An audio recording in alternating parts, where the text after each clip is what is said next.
क्या क्या पढ़े थे लास्ट क्लास में? पीपीसी शुरू किए थे, पीपीसी या उसका एक और नाम है पीपीएफ, है ना? क्या होता है पीपीसी या पीपीएफ? पीपीसी बोल लो या पीपीएफ बोल लो। क्या होता है पीपीसी या पीपीएफ? प्रोडक्शन पॉसिबिलिटी कर्व या प्रोडक्शन पॉसिबिलिटी फ्रंटियर। वो क्या शो करता है हमको? एक प्रोड्यूसर के पास जो वेरियस ऑल्टरनेटिव्स अवेलेबल है वो शो करता है हमको पीपीसी, है ना, या पीपीएफ। अगर मान लो हम एग्जांपल लिए थे, एक तो एग्जांपल लिए थे टायर्स वाला, जिसमें मेरे पास 20 टायर्स था और मेरे पास दो ऑप्शंस थे, 2 व्हीलर बनाना है और 4 व्हीलर बनाना है। तो मैं क्या किया था, बहुत सारा कॉम्बिनेशन बनाया था, ए बी सी डी ई, इस तरीके से बहुत सारा कॉम्बिनेशन बनाया था। और दूसरा एक और एग्जांपल हम बुक वाला एग्जांपल लिए थे, जिसमें गन्स और बटर बनाए थे। हमारे पास कुछ लेबर्स थे और वो लेबर या तो गन के फैक्ट्री में काम करेंगे या तो बटर के फैक्ट्री में काम करेंगे। अगर सारे लेबर गन के फैक्ट्री में काम करते हैं तो बटर का प्रोडक्शन 0 होगा, और अगर सारे धीरे धीरे करके हम क्या करते जा रहे थे, रिसोर्सेस को ट्रांसफर कर रहे थे एक जगह से दूसरे जगह, तो बटर का प्रोडक्शन इंक्रीज होते जा रहा था लेकिन गन्स का प्रोडक्शन तेजी से कम हो रहा था। ये हम लोग लास्ट क्लास में पढ़े थे, है ना। अब प्रोडक्शन पॉसिबिलिटी कर्व क्या होता है, डेफिनेशन देखते हैं। नीचे आ जाओ।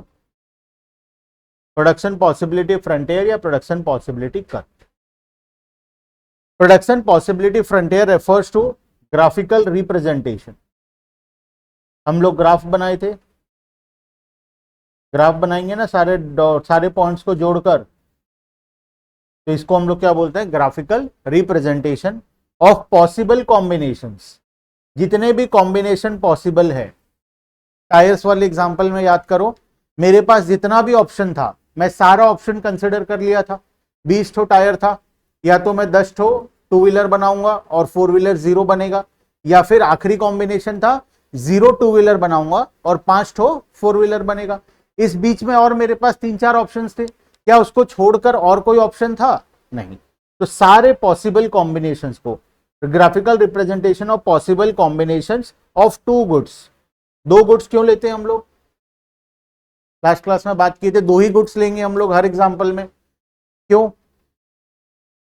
3 डायमेंशनल डायग्राम पॉसिबल नहीं है, हमको 2 डायमेंशनल डायग्राम बनाना होता है, एक्स एक्सिस और वाई एक्सिस, इसीलिए हम एक बार में 2 ही कॉमोडिटी लेते हैं। जैसे हमारे एग्जांपल में गन्स एंड बटर लिए, हम चाहते तो गन्स बटर एंड ब्रेड भी ले सकते थे, 3 आइटम ले सकते थे, लेकिन हम कभी भी 3 आइटम नहीं लेते हैं। रीजन, हमारे पास 2 डायमेंशनल फिगर होता है, हम एक्स एक्सिस और वाई एक्सिस दोनों में एक एक कॉमोडिटी को प्लॉट करते हैं, ठीक है। इसीलिए 2 कॉमोडिटी का कॉम्बिनेशन होता है of 2 goods that can be produced with given resources। given resources का मतलब, given resources का मतलब मेरे पास जो रिसोर्सेस है वो लिमिटेड है। जैसे हम पहले ही बताए थे 20 टायर्स हैं, अगर मेरे पास टायर्स अनलिमिटेड होता तो क्या मुझे ऑप्शंस में से चूज करने की जरूरत था? नहीं, मैं जितना मन चाहता उतना 2 व्हीलर बनाता, जितना मन चाहता उतना 4 व्हीलर बनाता, कोई रोकने वाला नहीं था। बिकॉज मेरे पास रिसोर्सेस लिमिटेड था, मतलब टायर्स लिमिटेड था, इस वजह से मैं बहुत सारे ऑप्शंस को कंसिडर कर रहा था कि 2 व्हीलर बनाऊं या 4 व्हीलर बनाऊं। अगर रिसोर्सेस अनलिमिटेड होता तो मैं बहुत सारा 2 व्हीलर भी बना देता और बहुत सारा 4 व्हीलर भी बना देता। इसीलिए गिवन रिसोर्सेस हमारे पास क्या होता है, लिमिटेड होता है और वो फिक्स्ड होता है। एंड टेक्नोलॉजी, जो टेक्नोलॉजी है वो भी क्या रहेगा, कांस्टेंट रहेगा। अगर सोचकर देखो, अगर प्रोडक्शन करते करते बीच में टेक्नोलॉजी बदल जाए, कोई ऐसा नया टेक्नोलॉजी आ जाए जिसमें 3 टायर को यूज करके एक कार बन जाए, तो तुम्हें नहीं लगता पूरा कॉम्बिनेशन बदल जाएगा? हमारा कॉम्बिनेशन क्या था, 2 व्हीलर या फिर बाइक बनाने के लिए 2 टायर्स लगेगा और कार बनाने के लिए 4 टायर्स लगेंगे। लेकिन अगर मान लो बीच में कोई नया टेक्नोलॉजी आ जाता है, ऐसा एक नया इन्वेंशन आ जाता है जिसमें कार बनाने के लिए सिर्फ 3 टायर्स लगेगा और बाइक बनाने के लिए 1 ही टायर लगेगा, 1 चक्का में गाड़ी चलेगा, तो पूरा कॉम्बिनेशन बदल जाएगा ना, ठीक है। इसीलिए हम मानकर चलते हैं कि हमारा जो टेक्नोलॉजी रहेगा वो भी कांस्टेंट रहेगा। इसीलिए लिखा हुआ है will produce with given resources and technology. Resources भी कांस्टेंट रहेगा, टेक्नोलॉजी भी कांस्टेंट रहेगा, ना टेक्नोलॉजी बदलेगा ना रिसोर्सेज बदलेगा। क्लियर है बात? प्रोडक्शन पॉसिबिलिटी कर्व हमें क्या शो करता है? बहुत सारा ऑप्शंस, बहुत सारा पॉसिबल कॉम्बिनेशंस जो कि प्रोड्यूसर के पास अवेलेबल है with given amount of resources and technology. ठीक है, अब यहां पर आते हैं। ये एग्जांपल हम लास्ट क्लास में लिए थे, समझे भी थे इसको। एक बार से फटाफट से बताओ इसमें ये एमओसी क्या चीज है? एमओसी का फुल फॉर्म क्या होता है? Marginal opportunity cost. Opportunity cost क्या होता है? The cost of next best alternative foregone. ठीक है, मतलब जो मैं सैक्रिफाइस किया उसको हम अपॉर्चुनिटी कॉस्ट बोलेंगे। मेरे पास दो ठो जॉब था, एक 40,000 का और एक 35,000 का। अगर मैं रैशनल कंज्यूमर हूं तो मैं कौन सा चूज करूंगा? 40,000 का। मैं 35,000 का जॉब को सैक्रिफाइस कर दिया, तो ये 35,000 मेरे लिए क्या है? अपॉर्चुनिटी कॉस्ट है। मतलब बेसिकली जो हम सैक्रिफाइस कर रहे हैं वो अपॉर्चुनिटी कॉस्ट है। मार्जिनल अपॉर्चुनिटी कॉस्ट क्या होता है? मार्जिनल वर्ड का मतलब वन एक्स्ट्रा यूनिट। तो मार्जिनल अपॉर्चुनिटी कॉस्ट का मतलब होता है एक एक्स्ट्रा यूनिट को बनाने के लिए कितना यूनिट तुम्हें सैक्रिफाइस करना पड़ा। जैसे इस एग्जांपल में एक एक्स्ट्रा यूनिट ऑफ बटर को बनाने के लिए पहले हम 0 बटर बना रहे थे, फिर हम 1 बटर बनाए। तो एक एक्स्ट्रा यूनिट ऑफ बटर को बनाने के लिए हमें कितना गन्स को सैक्रिफाइस करना पड़ा? 1 गन को। एक और यूनिट ऑफ बटर बनाने के लिए अब की बार हमें कितना गन्स को सैक्रिफाइस करना पड़ा? 2। एक और यूनिट ऑफ बटर बनाने के लिए अब की बार कितना सैक्रिफाइस करना पड़ा? 3। तो इसको हम बोलेंगे, ये जो 1 2 3 4 जितना हम सैक्रिफाइस करते जा रहे हैं इसको हम लोग क्या बोलेंगे? Marginal opportunity cost. क्लियर है बात? अब मार्जिनल अपॉर्चुनिटी कॉस्ट इंक्रीज भी हो सकता है, डिक्रीज भी हो सकता है, कांस्टेंट भी रह सकता है। हम जो टायर्स वाला एग्जांपल लिए थे उसमें मार्जिनल अपॉर्चुनिटी कॉस्ट क्या हो रहा था? हमेशा कांस्टेंट था। हम लास्ट क्लास में कैलकुलेट भी किए थे, एमओसी कैलकुलेट भी किए थे हम लोग। कहां गया एग्जांपल?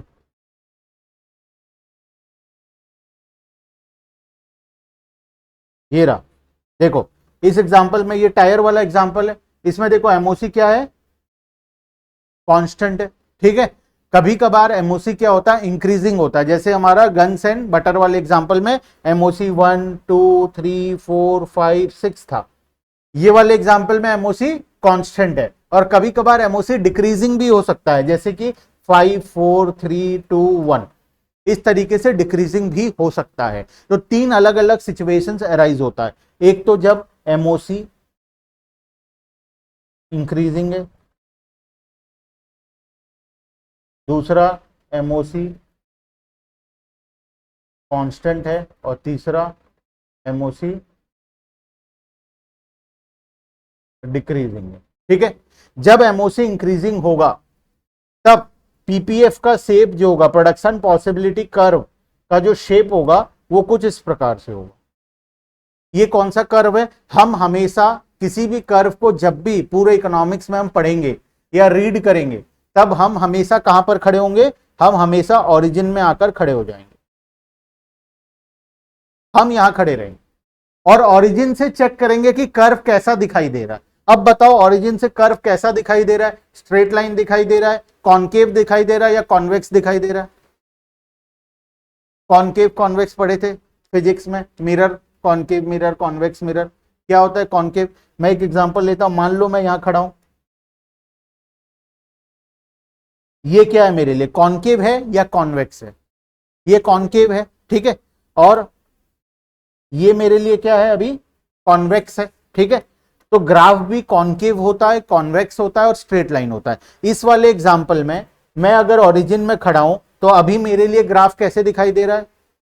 कॉनकेव दिखाई दे रहा है। तो यहां पर ग्राफ कैसा होगा? कॉनकेव होगा। ठीक है, जब भी एमओसी इंक्रीजिंग होगा तो ग्राफ क्या बन के आएगा? कॉनकेव बन के आएगा। जब भी एमओसी कांस्टेंट होगा उस केस में हमारा जो ग्राफ बनेगा वो हमेशा एक स्ट्रेट लाइन बनेगा। हम कहां खड़े रहेंगे? हम हमेशा ओरिजिन में खड़े रहेंगे। और ग्राफ कैसे दिखाई दे रहा है, इसमें स्ट्रेट लाइन दिखाई देगा। और जब भी एमओसी डिक्रीजिंग होगा उस केस में हमारा जो ग्राफ है वो हमेशा कॉन्वेक्स दिखाई देगा। हम ओरिजिन में खड़े हैं और इस बार क्या होगा, ये कॉन्वेक्स होगा, यहां पे स्ट्रेट लाइन और यहां पर कॉन्वेक्स। ठीक है, पीपीएफ हमेशा, पीपीएफ के केस में हमेशा डायग्राम कैसा बनता है, हमेशा डायग्राम ऐसा ही बनता है। पीपीएफ कभी भी स्ट्रेट लाइन या फिर कॉन्केव नहीं हो, कॉन्वेक्स नहीं होता है। पीपीएफ हमेशा कॉन्केव शेप का होता है, जो हम पीपीएफ अभी पढ़ रहे हैं। आगे जाकर हम और बहुत सारे कॉन्सेप्ट पढ़ेंगे जहां पर डायग्राम स्ट्रेट लाइन होगा या डायग्राम कॉन्वेक्स भी होगा। ठीक है, तो कॉन्वेक्स कब होता है, जब एमओसी डिक्रीजिंग होता है। जब एमओसी कांस्टेंट होता है तो ग्राफ कैसा होता है, स्ट्रेट लाइन होता है। और जब एमओसी इंक्रीजिंग होता है तो ग्राफ कैसा होता है, कॉन्केव होता है। पीपीएफ के केस में एमओसी हमेशा इंक्रीजिंग होता है, इसी वजह से ग्राफ हमेशा क्या होगा, कॉन्केव होगा। ठीक है,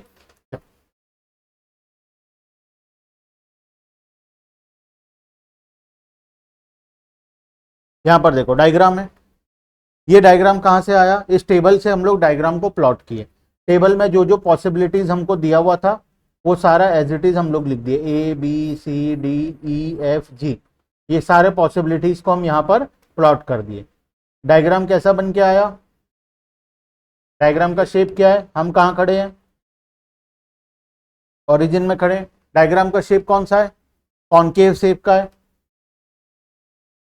कॉन्केव शेप का डायग्राम है। ठीक है, ऐसा क्यों है कॉन्केव शेप, बिकॉज एमओसी क्या है हमारा, इंक्रीजिंग है। पहले 1 था, 2 हुआ, 3 हुआ, 4 हुआ, 5 हुआ एंड 6 हो गया। ठीक है, तो मार्जिनल अपॉर्चुनिटी कॉस्ट क्या होता है समझ में आ गया। ठीक है, मार्जिनल अपॉर्चुनिटी कॉस्ट या तो इंक्रीजिंग हो सकता है, या तो कांस्टेंट हो सकता है, या तो डिक्रीजिंग हो सकता है। पीपीएफ के केस में हमेशा क्या होता है, इंक्रीजिंग होता है। आगे और बहुत सारा सिचुएशन आएगा जहां पर एमओसी कांस्टेंट भी होगा और डिक्रीजिंग भी होगा। ठीक है, पीपीएफ में लेकिन हमेशा एमओसी क्या होगा, इंक्रीजिंग होगा। ठीक है, इसके जस्ट बगल में एक और कॉलम है, marginal rate of transformation, MRT.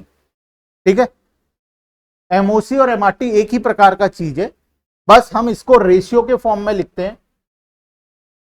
MRT को हम हमेशा रेशियो के फॉर्म में लिखते हैं। जैसे देखो सब कुछ सेम है, सामने वाला डिजिट जो है ये हमेशा सेम है इसके साथ। अब हम लोग इसको एमआरटी को क्या किए, रेशियो के फॉर्म में लिखे। रेशियो कैसे निकाले, बटर कितना से इंक्रीज हुआ, 1 से, गन कितना से डिक्रीज हुआ, 1 से, तो रेशियो आ गया 1:1। सेकेंड बार में बटर कितना से इंक्रीज हुआ, 1 से, गन कितना से डिक्रीज हुआ, तो रेशियो आ गया 2:1। फिर तीसरा वाला 3:1, फिर 4:1, फिर 5:1 और आखिरी में 6:1। ठीक है, हम इसको जस्ट रेशियो के फॉर्म में लिखते हैं और इसमें कुछ भी अलग नहीं है। एमओसी को जब हम रेशियो के फॉर्म में लिख देते हैं तो वो बन जाता है मार्जिनल रेट ऑफ ट्रांसफॉर्मेशन। ठीक है, मार्जिनल रेट ऑफ ट्रांसफॉर्मेशन निकालने का सिंपल सा तरीका है unit sacrificed divided by unit gain. हम कितना यूनिट सैक्रिफाइस किए डिवाइडेड बाय हम कितना यूनिट गेन किए। यूनिट सैक्रिफाइस किसका हो रहा है, हमारे एग्जांपल में गन्स का हो रहा है। यूनिट गेन किसका हो रहा है, बटर का हो रहा है। तो सैक्रिफाइस डिवाइडेड बाय गेन, तो हम इसका रेशियो अगर लिखेंगे तो इसको बोलेंगे marginal rate of transformation, MRT. ठीक है, फुल फॉर्म लिखा हुआ है नीचे, marginal rate of transformation, MRT. ठीक है, क्लियर है। अब ये तीनों को यहां पर लिख लेना एक बार। एमओसी को पढ़ते हैं। MOC refers to number of unit of commodity sacrifice to gain 1 additional unit of another commodity. 1 additional unit, ये 1 कहां से आया, बिकॉज मार्जिनल वर्ड लगा है। जब भी मार्जिनल वर्ड लगेगा समझ जाना किसके बारे में बोल रहा है, एक यूनिट के बारे में बोल रहा है। एक यूनिट जब होगा तब उसको मार्जिनल बोलते हैं। Marginal opportunity cost refers to number of unit of a commodity sacrificed to gain 1 additional unit of another commodity. In case of PPF MOC is always increasing. एमओसी हमेशा क्या होता है, इंक्रीजिंग होता है। That is more and more unit of a commodity have to be sacrificed to gain an additional unit of another commodity. क्या लिखा है ये, more and more unit of a commodity have to be sacrifice to gain 1 additional unit of the commodity. इसका मतलब देखो, diagram table में आओ, एक एक्स्ट्रा यूनिट को गेन करने के लिए हमें हर बार ज्यादा यूनिट सैक्रिफाइस करना पड़ेगा। पहली बार एक एक्स्ट्रा यूनिट के लिए कितना सैक्रिफाइस करना पड़ा? एक। अब दूसरा एक और यूनिट बनाने के लिए कितना सैक्रिफाइस करना पड़ा? 2। फिर एक और बनाने के लिए 3। तो हर बार क्या हो रहा है, हमारा जो सैक्रिफाइस है वो बढ़ते जा रहा है धीरे धीरे करके। गेन उतना ही है, 1 यूनिट ही है, लेकिन सैक्रिफाइस का रेशियो क्या हो रहा है? इंक्रीज होते जा रहा है। क्लियर है बात? ठीक है, रीजन लिखना यहां पर वो तीनों डायग्राम को हम बनाएंगे जब एमओसी कांस्टेंट होता है, जब एमओसी इंक्रीजिंग होता है और एमओसी डिक्रीजिंग होता है। एमओसी इंक्रीजिंग, एमओसी कांस्टेंट और एमओसी डिक्रीजिंग। ठीक है, सबसे पहला एमओसी इंक्रीजिंग बना लेते हैं। डायग्राम कैसा होगा? कॉनकेव होगा। हम कहां खड़े रहेंगे? हम ओरिजिन में खड़े होंगे, कॉनकेव। दूसरा वाला डायग्राम कैसा होगा? दूसरा वाला डायग्राम होगा स्ट्रेट लाइन, हम खड़े हैं ओरिजिन में।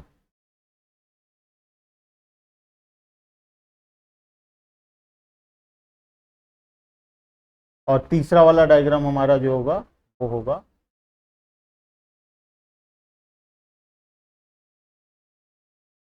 हम खड़े रहेंगे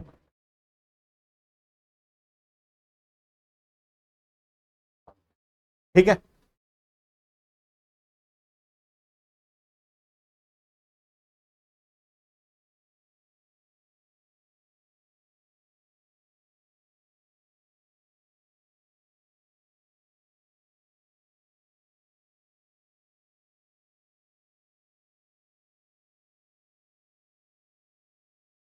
ऑन के ठीक, अभी ना।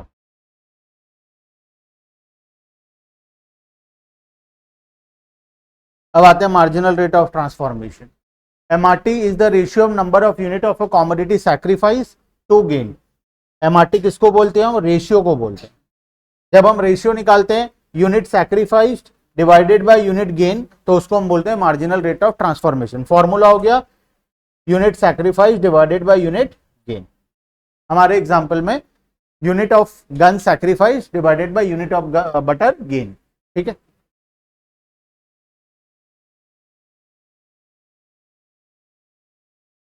क्लियर है?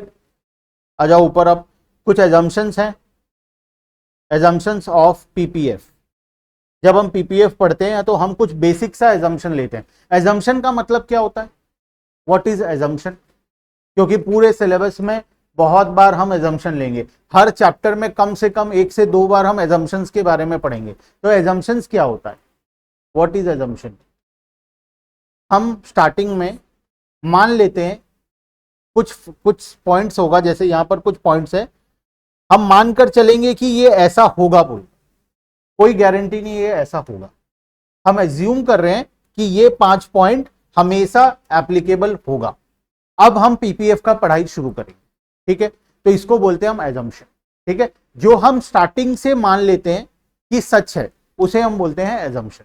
तो यहां पर कुछ 5 पॉइंट्स हैं जो हम स्टार्टिंग से मानकर चलेंगे कि ये हमेशा सच होगा। क्या है पहला point? The amount of resource in the economy is fixed. जो रिसोर्सेस है हमारे पास वो फिक्स्ड है। जैसे हमारे एग्जांपल में टायर्स को हम फिक्स किए थे। ठीक है, अगर टायर्स का क्वांटिटी बदल गया तो सारा कॉम्बिनेशन ही बदल जाएगा, इसीलिए हम मानकर चलते हैं कि टायर्स जो है वो हमारे पास फिक्स है। ठीक है, but this resources can be transferred from one use to another use.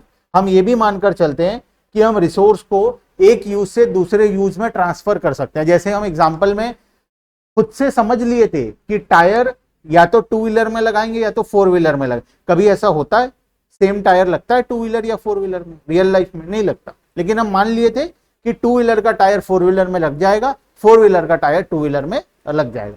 तुम सोचकर देखो, जो लेबर को गन बनाना आता है, क्या उसको बटर बनाना आता होगा? या जिसको बटर बनाना आता है उसको गन बनाना आता होगा? नहीं। लेकिन हम फिर भी मान लिए कि बटर वाला आदमी गन बना सकता है, गन वाला आदमी बटर बना सकता है। मतलब हम पहले से अज्यूम कर लिए कि जो रिसोर्सेस हमारे पास है उसको हम एक जगह से दूसरे जगह इजीली ट्रांसफर कर सकते हैं। जैसे टायर्स को टू व्हीलर से फोर व्हीलर में या फोर व्हीलर से टू व्हीलर में, लेबर को गन वाले फैक्ट्री से बटर वाले फैक्ट्री में या बटर वाले फैक्ट्री से गन वाले फैक्ट्री में। ठीक है। Assumption number 2, with the help of given resources only 2 goods can be produced. हम मानकर चलेंगे हम 2 ही कॉमोडिटी बनाएंगे। ऐसा क्यों? बिकॉज हमारे पास 2 ही एक्सिस होता है, X axis and Y axis. हमें 2 डायमेंशनल डायग्राम बनाना होता है, इसीलिए हम मानकर चलते हैं कि हम सिर्फ 2 ही कॉमोडिटी मैन्युफैक्चर करेंगे। ठीक है। उसके बाद the resources are fully and efficiently utilised. हम मानकर चलते हैं जो लेबर हैं वो नालायक नहीं है, वो फुल्ली और एफिशिएंटली काम कर रहे हैं, वो जानबूझकर बदमाशी नहीं कर रहे हैं, वो अपना पूरा फुल एफिशिएंसी से काम कर रहे हैं। हम ऐसा अज्यूम करते हैं। हम जब लेबर को गन वाले फैक्ट्री से बटर वाले फैक्ट्री में ट्रांसफर किए, एक लेबर को, हो सकता है वो वहां जाकर सो जाए और वो बनाए ना प्रोडक्ट, बटर बनाए ना, ऐसा भी हो सकता था। लेकिन हम ऐसा अज्यूम करके चलते हैं कि जो लेबर होगा वो डेडिकेशन से काम करेगा, फुल्ली और एफिशिएंटली काम करेगा, कोई भी प्रकार का वेस्टेज नहीं करेगा। ठीक है। उसके बाद resources are not equally efficient. इसका मतलब हर लेबर एक जैसा नहीं है। रियल लाइफ में ऐसा ही होता है, हर लेबर इक्वली एफिशिएंट नहीं है। अगर एक इंसान 1 घंटे में जितना काम कर रहा है, दूसरा आदमी भी उतना ही काम उतने टाइम में नहीं कर पाएगा, क्योंकि हर कोई इक्वल एफिशिएंट नहीं है। कोई ज्यादा एफिशिएंट है, कोई कम एफिशिएंट है। तो हम मानकर चलते हैं resources are not equally efficient in production of all product. So when resources are transferred from the production of one goods to another, the productivity decreases. जब हम गन वाले फैक्ट्री से बटर वाले फैक्ट्री में लेबर को transfer किए, सोचो जब सारे लेबर मिलकर गन बना रहे थे तो कितना गन बनाए थे? 21 गन बनाए थे।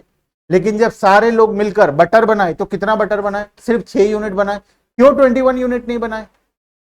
बनाना चाहिए था ना उन लोग को भी मिलकर 21 यूनिट, क्यों नहीं बनाए? क्योंकि हम मानकर चलते हैं कि resources are not equally efficient. जितना स्पीड से वो लोग गन बना सकते हैं उतना ही स्पीड से वो लोग बटर नहीं बना पाएंगे, या हो सकता है उससे ज्यादा स्पीड से बनाए, हो सकता है उससे स्लोली बनाए, तो इक्वली एफिशिएंट रिसोर्सेस नहीं होता। ठीक है। और आखिरी part, the level of technology is assumed to be constant. हम मानकर चलते हैं टेक्नोलॉजी क्या रहेगा? कांस्टेंट रहेगा। अगर टेक्नोलॉजी बदल गया तो पूरा कॉम्बिनेशन बदल जाएगा। जैसे हम एग्जांपल लिए, बाइक को बनाने के लिए 2 टायर की जगह 1 टायर यूज होने लगा, या कार को 4 व्हीलर की जगह 3 व्हीलर बनने लगा, तो उस केस में हमारा पूरा कॉम्बिनेशन बदल जाएगा। ठीक है। तो इसीलिए हम मानकर चलते हैं जो टेक्नोलॉजी रहेगा वो भी कांस्टेंट रहेगा। ठीक है। क्लियर है यहां तक?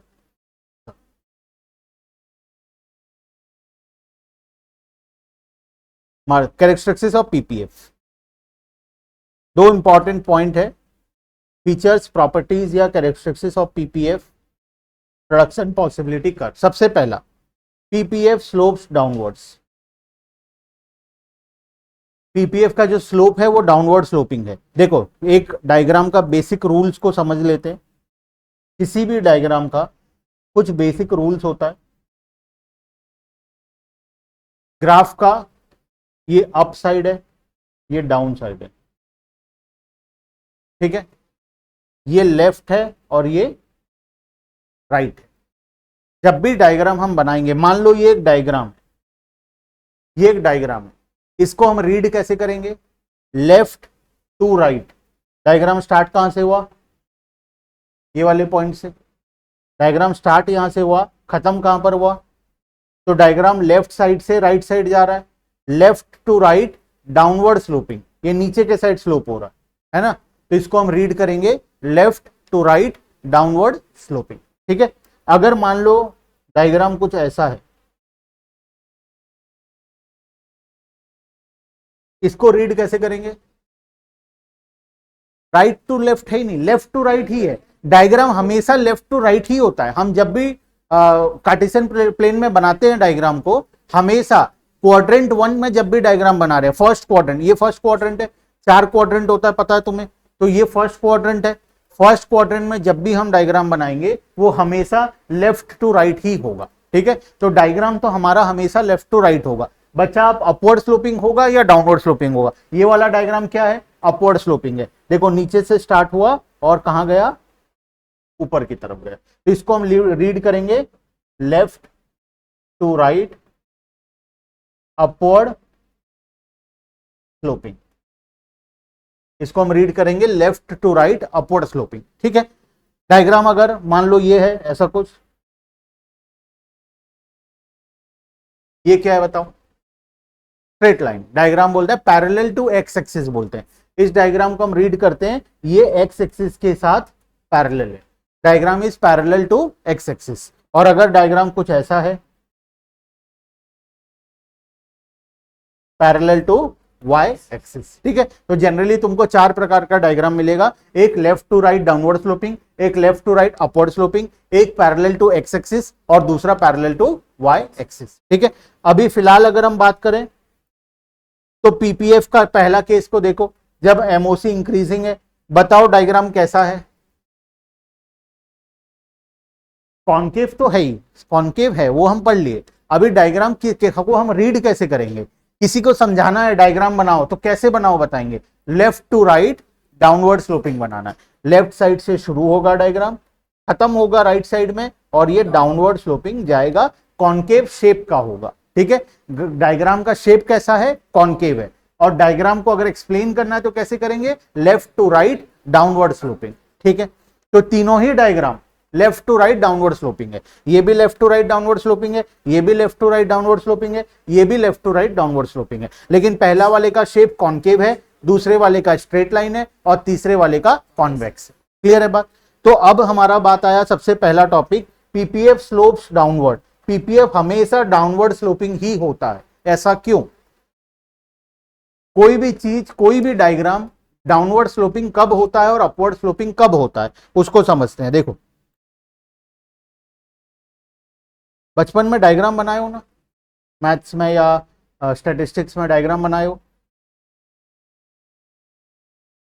कैसे बनाते थे? एक्स वाई ले लेते थे। एक्स अगर 0 होगा तो वाई कितना होगा? एक्स अगर 1 होगा तो वाई 10 होगा, एक्स अगर 2 होगा तो वाई 15 होगा, 3 होगा तो 20 होगा। अगर हम इसको डायग्राम बनाए तो बताओ डायग्राम कैसा बनेगा? पहले हम 0 0 0 और 5 को प्लॉट करेंगे, फिर 1 और 10 को करेंगे, फिर 2 और 15 को करेंगे, और 3 और 20 को करेंगे। मैं दो सिचुएशन देता हूं, दोनों सिचुएशन का डायग्राम बनाना है। ठीक है, एक और सिचुएशन दे देता हूं।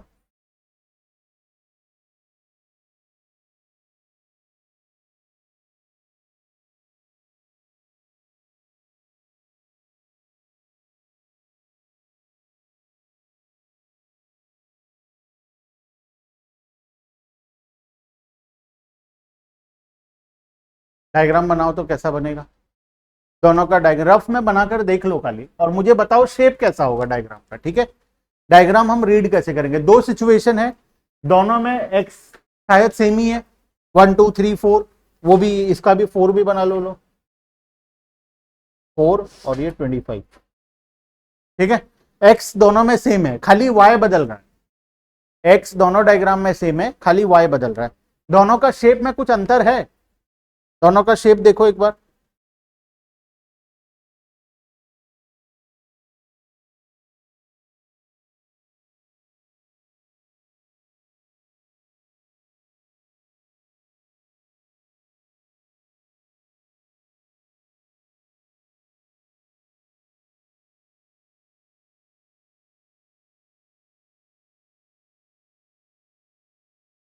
पहला वाला डायग्राम जो है वो x0y5 क्या कहां पर आएगा? ठीक है, फिर 1 और 10, 2 15, 3 20, 4 25। डायग्राम कुछ ऐसा आएगा। ठीक है, और दूसरे केस में 0 एंड 5, ठीक है, 1 एंड 4, 2 एंड 3, 3 एंड 2, 4 एंड 1। तो डायग्राम कुछ, तो अपवर्ड स्लोपिंग कब होता है और डाउनवर्ड स्लोपिंग कब होता है? हमें हर बार डायग्राम को चेक करने का जरूरत नहीं है, हम डायरेक्टली टेबल को देखकर बता सकते हैं कि डायग्राम अपवर्ड स्लोपिंग होने वाला है या डाउनवर्ड स्लोपिंग होने वाला है। कैसे? जब दोनों के बीच में डायरेक्ट रिलेशन होगा। यहां पर रिलेशन क्या है? डायरेक्ट है, और यहां पर रिलेशन है इनडायरेक्ट। डायरेक्ट और इनडायरेक्ट का मतलब होता है, डायरेक्ट का मतलब होता है जब दोनों सेम डायरेक्शन पर जा रहे हैं।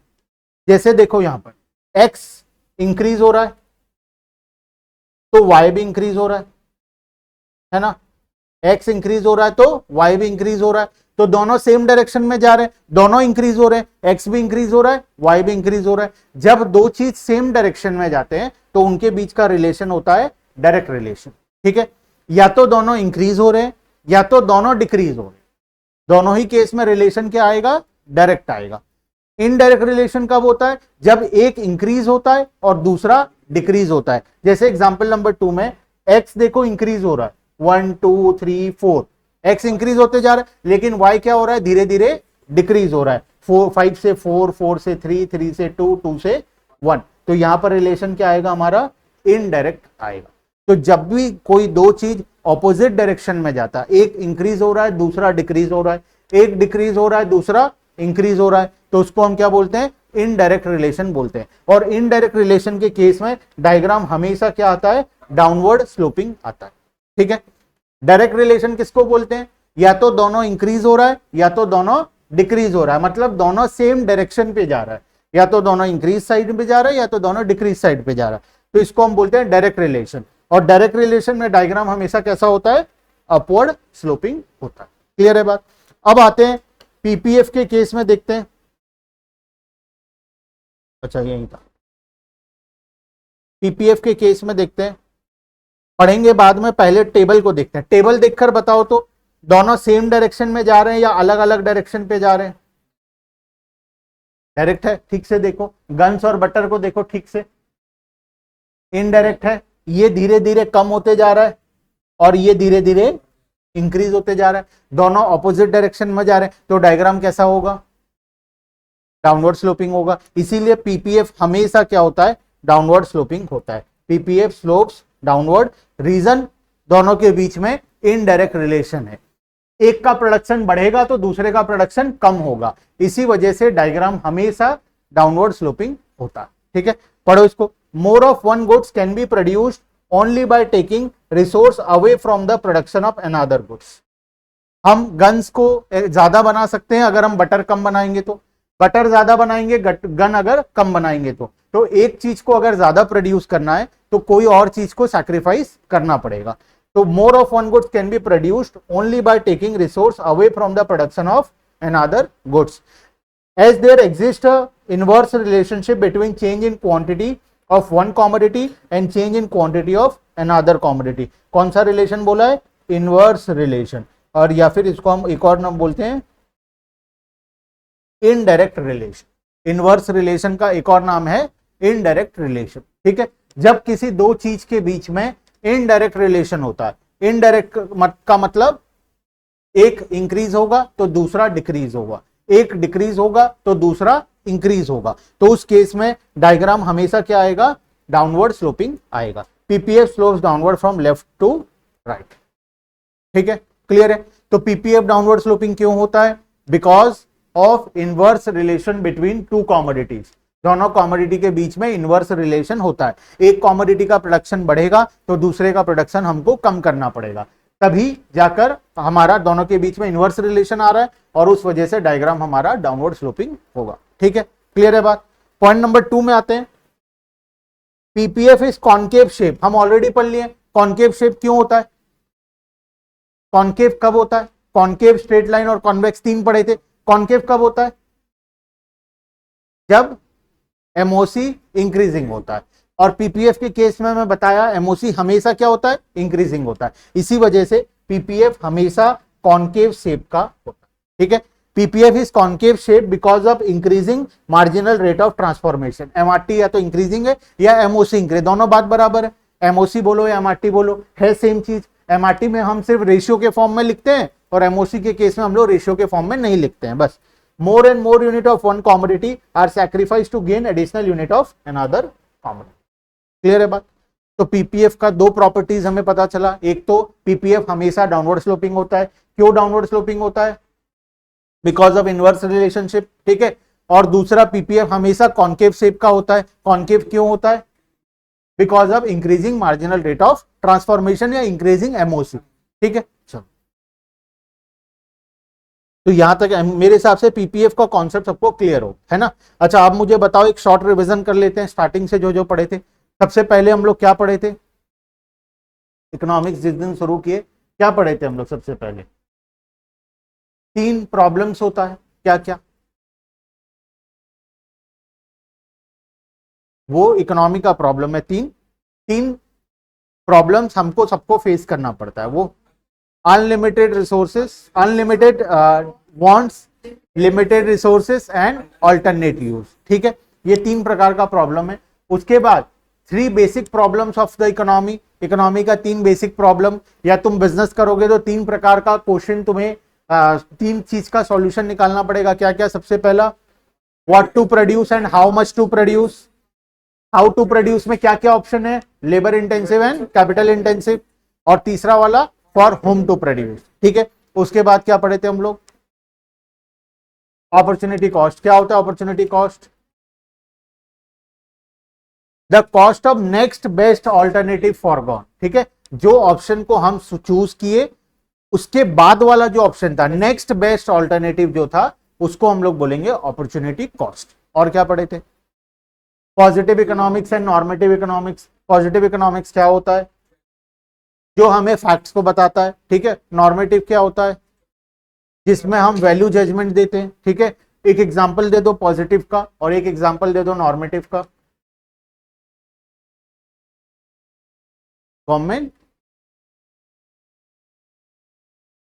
गवर्नमेंट इंट्रोड्यूस जीएसटी लॉ, ठीक है। ये पॉजिटिव इकोनॉमिक्स है। नॉर्मेटिव क्या होगा?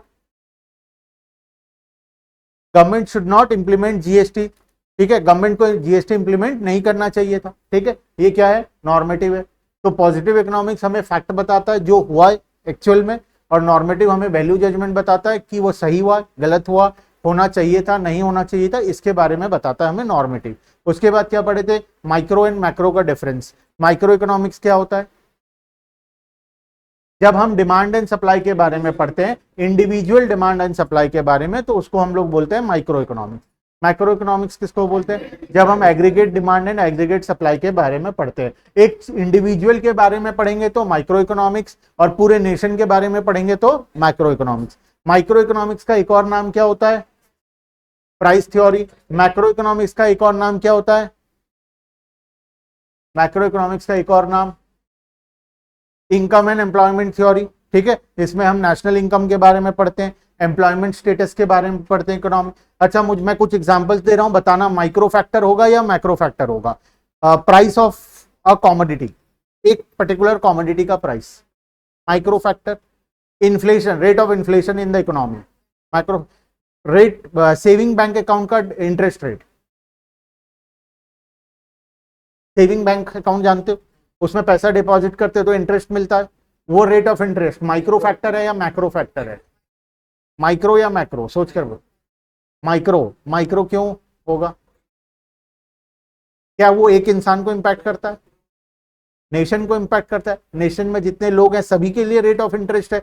अगर 4%, ऐसा नहीं कि बैंक मेरे को 4% दे रहा, सभी को 4% दे रहा है। अगर वो रेट ऑफ इंटरेस्ट इंक्रीज होगा तो सभी के लिए इंक्रीज होगा, और उसका इकोनॉमी के साथ बहुत बड़ा रिलेशन है, ठीक है। जब तुम 12th में पढ़ोगे मनी सप्लाई के बारे में, तब पता चलेगा कि सेविंग बैंक इंटरेस्ट 4% कैसे डिसाइड हुआ। ऐसे ही नहीं कि बैंक को नींद में अचानक से सपना आया कि चलो 4% देते हैं, वो 4% देना शुरू कर दिया। बहुत बड़ा उसके पीछे कॉन्सेप्ट है मनी सप्लाई का, ठीक है। तो उसके थ्रू वो डिसाइड होता है। और एग्जांपल देते हैं, मान लो अनएम्प्लॉयमेंट, इकोनॉमी में अनएम्प्लॉयमेंट, मैक्रो फैक्टर्स, ठीक है। तो बहुत सारे जो वो फैक्टर्स जो पूरे नेशन को इंपैक्ट करते हैं वो होता है मैक्रो फैक्टर्स, और जो किसी इंडिविजुअल या एक छोटे से ग्रुप ऑफ पीपल को इंपैक्ट करता है वो होता है माइक्रो फैक्टर्स। और क्या पढ़े थे हम लोग? 3 प्रकार का इकोनॉमीज होता है, एक capitalistic economy, socialistic economy, mixed economy. Capitalistic economy क्या होता है? कैपिटलिस्टिक इकोनॉमी में सारा रिसोर्सेज प्राइवेट एंटरप्रेन्योर के पास होता है। प्राइवेट एंटरप्रेन्योर अपना डिसीजन खुद लेता है, गवर्नमेंट का कोई भी इंटरफेरेंस नहीं होता, प्रॉफिट मोटिव के लिए काम होता है, तो उसी वजह से एफिशिएंसी वहां पर ज्यादा होता है। ठीक है। सोशलिस्टिक इकोनॉमी क्या होता है? एक ऐसा इकोनॉमी जहां पर पूरा फुल कंट्रोल गवर्नमेंट का होता है, सारा रिसोर्स का ओनरशिप किसका होता है? गवर्नमेंट का। तो यहां पर प्राइवेट एंटरप्रेन्योर का खुद का कोई डिसीजन इंप्लीमेंट नहीं होता, सोशल वेलफेयर के लिए काम होता है, इसीलिए एफिशिएंसी उतना ज्यादा नहीं होता। मिक्स्ड इकोनॉमी क्या होता है? एक ऐसा इकोनॉमी जहां पर कैपिटलिज्म भी है और सोशलिज्म भी है, दोनों है। कुछ सेक्टर्स प्राइवेट के लिए है और कुछ सेक्टर्स गवर्नमेंट के लिए रिजर्व है। ऐसे इकोनॉमी में प्रॉफिट मोटिव भी होता है, सोशल वेलफेयर भी होता है। गवर्नमेंट एग्जिस्ट करता है, गवर्नमेंट लेकिन अपने सेक्टर्स में इंटरफेयर करता है, बाकी सेक्टर्स में इंटरफेयर नहीं करता। ठीक है। उसके बाद क्या पढ़े? उसके बाद हम पीपीएफ के बारे में पढ़े। पीपीएफ क्या होता है? डायग्राम। आज सारा रिवीजन हो गया ऑलरेडी एक बार। चलो अब चलते हैं आगे। अपॉर्चुनिटी कॉस्ट हो गया, पीपीएफ के बारे में हम पढ़ लिए। अब यहां पर ध्यान देना, हम इस एग्जाम्पल में आते हैं, हमारा वाला टायर्स वाले एग्जाम्पल में आते हैं। अब मैं कुछ बेसिक सा क्वेश्चन पूछूंगा, बताना मुझे। ठीक है। ये टायर का एग्जाम्पल था हमारा, मैं इसका डायग्राम बना देता हूं।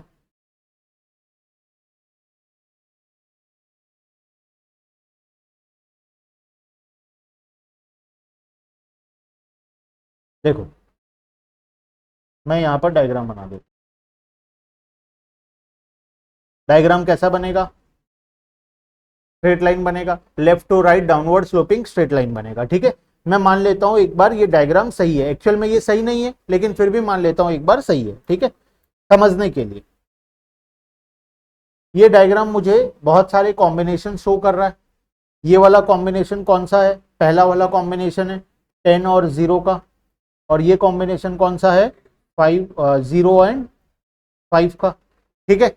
इस बीच में बहुत सारे और कॉम्बिनेशंस हैं, बहुत सारे कॉम्बिनेशंस हैं।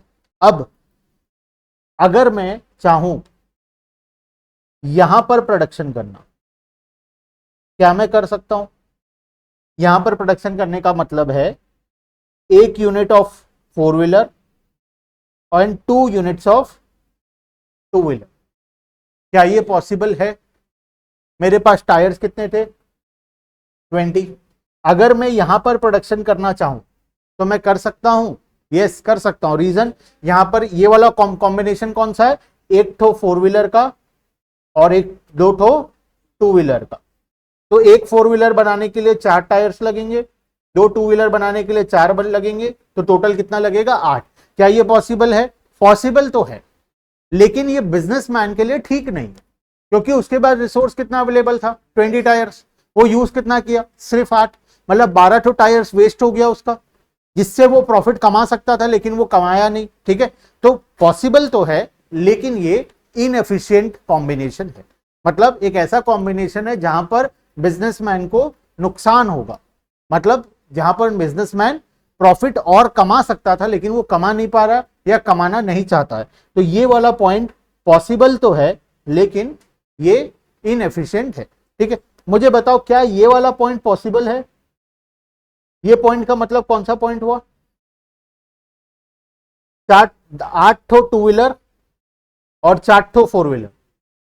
क्या ये पॉसिबल है? ये पॉसिबल ही नहीं है। रीजन, हमारे पास उतना रिसोर्सेस नहीं है। ठीक है। तो कोई भी कॉम्बिनेशन, देखो ध्यान से, कोई भी कॉम्बिनेशन जो पीपीएफ का लाइन, ये पीपीएफ का लाइन है, इसके बाहर है, वो पॉसिबल नहीं है। पीपीएफ हमें हमारा आखिरी पॉइंट दिखाता है कि तुम कहां तक जा सकते, उसके बाहर तुम जा ही नहीं सकते। रीजन, तुम्हारे पास रिसोर्सेस नहीं है। मैं कोई भी ऐसा कॉम्बिनेशन जो इस लाइन के बाहर है, मैं उसको अचीव नहीं कर पाऊंगा। रीजन, मेरे पास उतना रिसोर्सेस अवेलेबल नहीं है। ठीक है। कोई भी कॉम्बिनेशन जो इस लाइन के अंदर है, उसको मैं अचीव तो कर सकता हूं लेकिन वो इनएफिशिएंट है। तो बेस्ट कॉम्बिनेशन कौन सा होगा? वो कॉम्बिनेशन जो इस लाइन के ऊपर है, क्योंकि वो मैं अचीव भी कर सकता हूं और वहां पर मेरा फुल यूटिलाइजेशन ऑफ रिसोर्सेज भी होगा। तो दोनों चीज अचीव होगा। तो पीपीएफ के बाहर वाले पॉइंट्स को हम अनअटेनेबल कॉम्बिनेशन बोलते हैं। पीपीएफ के बाहर जितना भी पॉइंट होगा उसको हम क्या बोलेंगे, अनअटेनेबल कॉम्बिनेशन। अनअटेनेबल मतलब वहां तक हम पहुंच ही नहीं सकते with given amount of resources. मेरे पास 20 टायर्स था, मैं चाहकर भी ये ऑप्शन नंबर बी तक पहुंच ही नहीं सकता। रीजन, ऑप्शन बी में पहुंचने के लिए मुझे 8 ठो टू व्हीलर बनाना पड़ेगा और 4 ठो फोर व्हीलर बनाना पड़ेगा। 8 टू व्हीलर बनाने के लिए 16 टायर्स लगेंगे, 4 ठो फोर व्हीलर बनाने के लिए अगेन 16 लगेगा, टोटल 32 टायर लगेगा। मेरे पास है कितना, 20। तो मैं किसी भी हालत में ये लाइन को क्रॉस करके आगे नहीं जा पाऊंगा, ठीक है। इस लाइन के अंदर मैं रह सकता हूं, ये वाला पॉइंट कॉम्बिनेशन ही अटेनेबल है बट इनएफिशिएंट। अटेनेबल तो है लेकिन बिजनेसमैन के लिए वो इनएफिशिएंट है। अंडर यूटिलाइजेशन ऑफ रिसोर्सेस हो रहा है। 20 टायर था, मैं यूटिलाइज कितना किया, सिर्फ 8। तो ये अंडर यूटिलाइजेशन ऑफ रिसोर्सेस हो रहा है। कोई भी बिजनेसमैन ये कभी नहीं चाहेगा कि उसका रिसोर्सेस अंडर यूटिलाइज्ड हो। इसीलिए ऑप्शन नंबर ए, कॉम्बिनेशन ए जो है वो अटेनेबल तो है, हम अचीव तो कर सकते हैं, लेकिन वहां पर इनएफिशिएंट यूटिलाइजेशन ऑफ रिसोर्सेस होगा। अब जो भी पॉइंट यहां पर है, इस लाइन के ऊपर है, ये सब अटेनेबल भी है और ऑप्टिमम यूटिलाइजेशन ऑफ रिसोर्सेज भी हो रहा है। तो हम किसी भी बिजनेसमैन को अगर बोलेंगे कि वो कहां पर ऑपरेट करे, अगर हमको उसको सजेशन देना है, तो वो हमेशा क्या सजेशन होगा, हमेशा पीपीएफ के ऊपर जो भी कॉम्बिनेशन है तुम वहां पर ऑपरेट करो। उसके ऊपर जा नहीं सकते, उसके अंदर रहेंगे तो इनएफिशिएंट यूटिलाइजेशन होगा। तो बेस्ट पॉसिबल कॉम्बिनेशन कौन सा है, पीपीएफ है, ठीक है। अब पीपीएफ में भी 5 ठो कॉम्बिनेशन है ना। ये वाले पीपीएफ में कितना ठो कॉम्बिनेशन था, 5 या 6 ऑप्शन से हमारे पास 6 ऑप्शन है, 6 ठो ऑप्शन है। ये 6 में से कौन सा, A B C D E F, कौन सा ले, उसका भी तो कोई डिसीजन होना चाहिए ना। हम ये 6 के ऊपर जा नहीं सकते, 6 के अंदर अंडर यूटिलाइजेशन हो जाएगा। ये 6 में से कौन सा ले, ए ऑप्शन प्रोड्यूस करें, बी करें, सी करें, डी करें, ई करें या एफ करें, कौन सा करें, इसमें से कौन सा करें।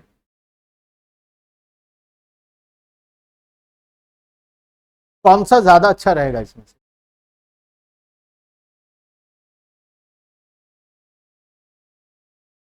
ऑप्शन डी अच्छा रहेगा। क्यों ऐसा,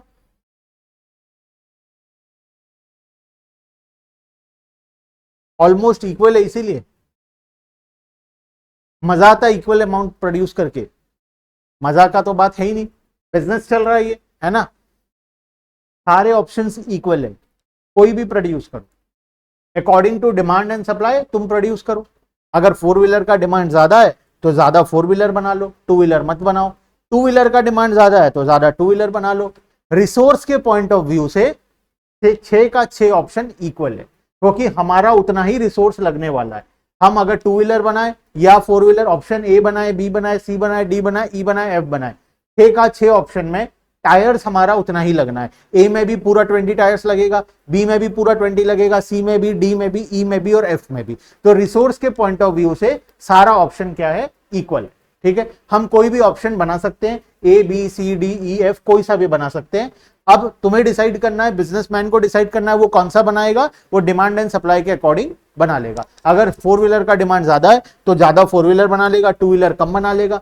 2 व्हीलर का डिमांड ज्यादा है तो 2 व्हीलर ज्यादा बना लेगा, 4 व्हीलर कम बना लेगा। रिसोर्सेस हर बार उतना ही लगेगा, चाहे वो ए बनाए, बी बनाए, सी बनाए, डी बनाए, ई बनाए या एफ बनाए। क्लियर है बात। तो पीपीएफ के बाहर क्या होता है, अनअटेनेबल कॉम्बिनेशन। पीपीएफ के अंदर क्या होता है, अटेनेबल बट इनएफिशिएंट। और पीपीएफ के ऊपर क्या होता है, attainable and efficient utilisation of resources. Clear है बात।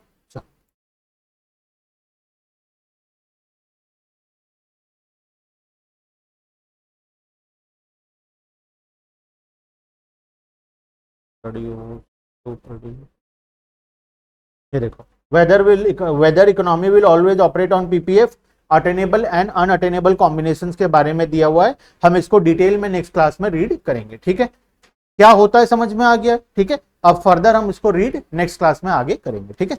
चलो ऑनलाइन में अभिनव, ठीक है।